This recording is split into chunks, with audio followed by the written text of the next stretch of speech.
जिसने गांधी नहीं पढ़ा, नेहरू नहीं पढ़ा, वो गांधी नेहरू पे सवाल करता है, उनको गालियां देता है, या सरकार गालियां दिलवाती है। वर्तमान कालखंड में इस प्रकार की फिल्में आती हैं, इस प्रकार के चित्र निर्माण किया जाता है, प्रेस निर्माण करती है, डिबेट्स होती हैं कि इन लोगों को गालियां मिलती हैं। और जो लोगों ने अंग्रेजों का साथ दिया, अंग्रेजों को नमस्कार किया, उनके चरण वंदना करी, झुककर सलाम करा, उनको महान बताया जाता है।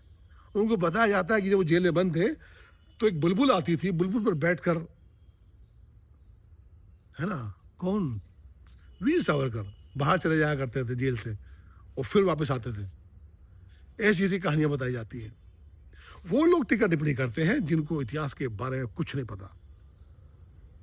वो कालखंड था एक, जब श्रुति, परंपरा और धर्म के आधार पर धार्मिक ग्रंथों की रचना हुई।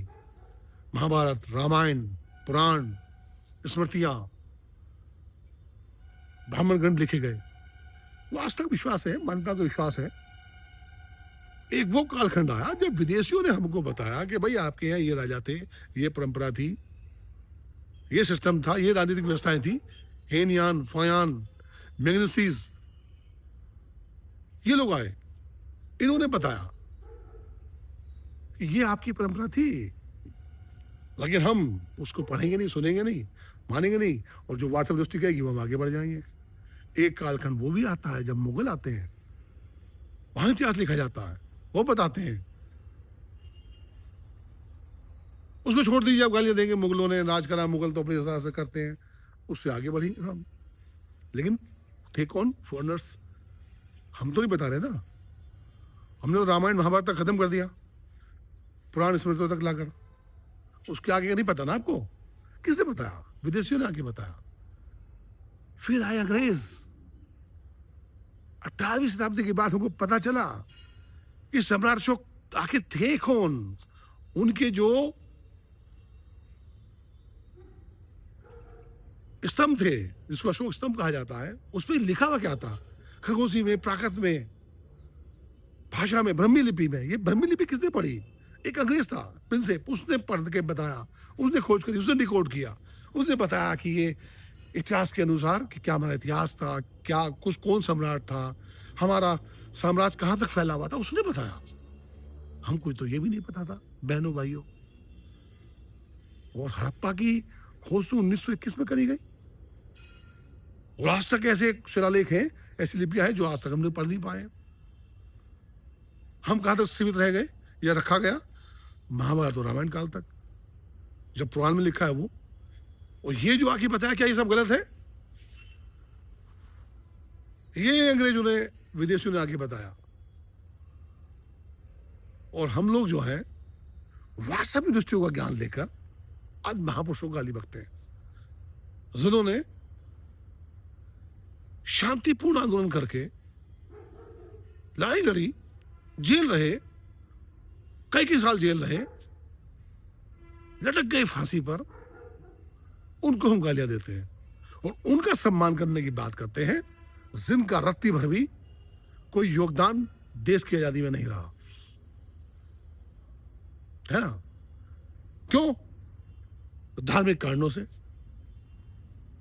और धार्मिक कारण वर्तमान कालखंड में चल रहे हैं।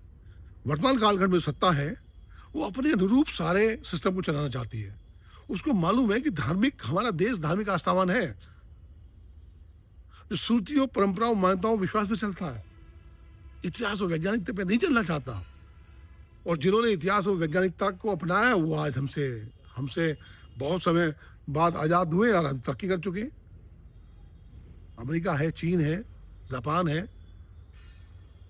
वहां के लोगों की बात नहीं करेंगे हम पाकिस्तान से बात करेंगे, पाकिस्तान बांग्लादेश की। नहीं तो हमारा ही पार्ट था, है, हमारे जैसे लोग थे, उनसे हम अपना कंपटीशन कर दिखाते हैं। कमाल है साहब।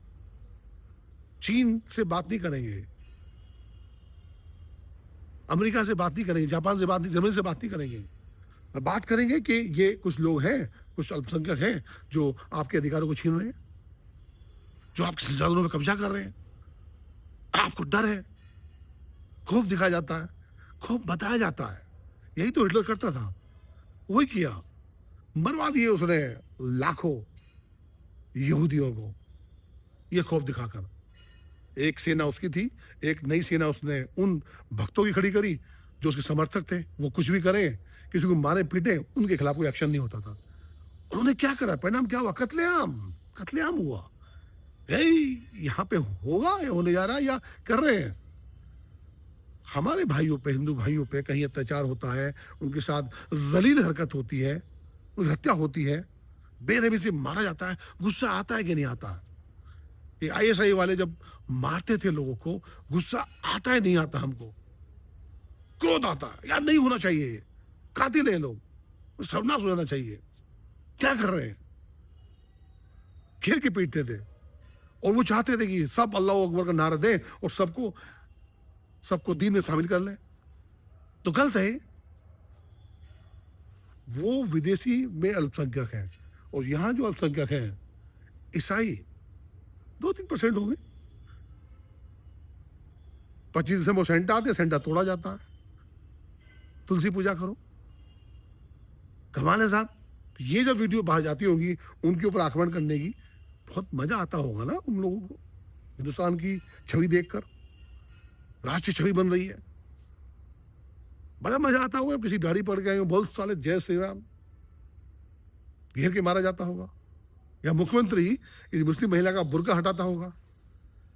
ये अधिकार इनको मिला हुआ है, क्योंकि वर्तमान कालखंड में सत्ता धर्म का सहारा लेकर, आस्था का सहारा लेकर, परंपराओं का सहारा लेकर और धार्मिक गुरुओं को साथ कर मजे ले रही है।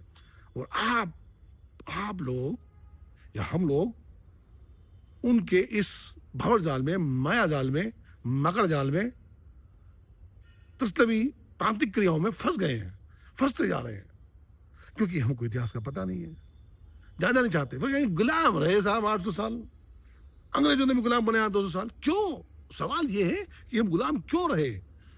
क्या वजह थी? वजह ढूंढिए। या मनुस्मृति से चलाओगे देश को? अजीब धार्मिक वातावरण बना रखा है पूरे देश का। झूठ पाखंड उन्माद की परंपराओं को महत्ता दे रहे हैं आप। साइंस टेक्नोलॉजी का कोई भी विकास नहीं कर रहे हैं, झूठ परेफ का ही कर रहे हैं। झूठ फैलाया जाता है, झूठ का प्रसार हो रहा है।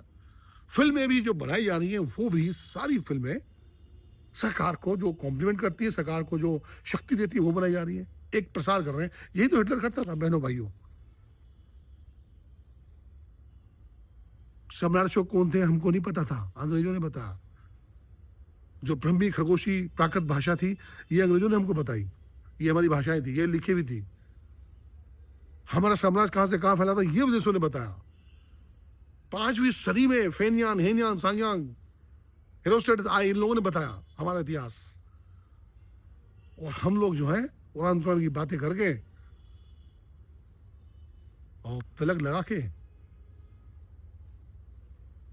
सरकार के चंगुल में फंस के 80 करोड़ लोगों को सरकार ने भिखारी बना रखा है। चौथी अर्थव्यवस्था कैसे हो जाएगी है बताते हैं। और 80 करोड़ लोगों से ज्यादा लोगों को आप जो है भिखारी बना के उनको आप राशन बांटते हैं मुफ्त का। क्यों नहीं पूछोगे? मेडिकल कॉलेज तो खुल रहे हैं जिले के अंदर, लेकिन उसकी गुणवत्ता की क्या क्वालिटी है? गुणवत्ता है क्या? डिग्रियां मिल रही है, बढ़ रही है, बिक रही है, कंट्रोल नहीं है, भ्रष्टाचार चरम पर है। कोई सवाल नहीं करता। बारी तो सबकी आएगी साहब, सब मरे जाएंगे। चुप रहोगे, चुप रहना यही गुनाह है। लेकिन वर्तमान कालखंड में जो सवाल करता है उसका इलाज भी हो रहा है। यही से सवाल बनता है।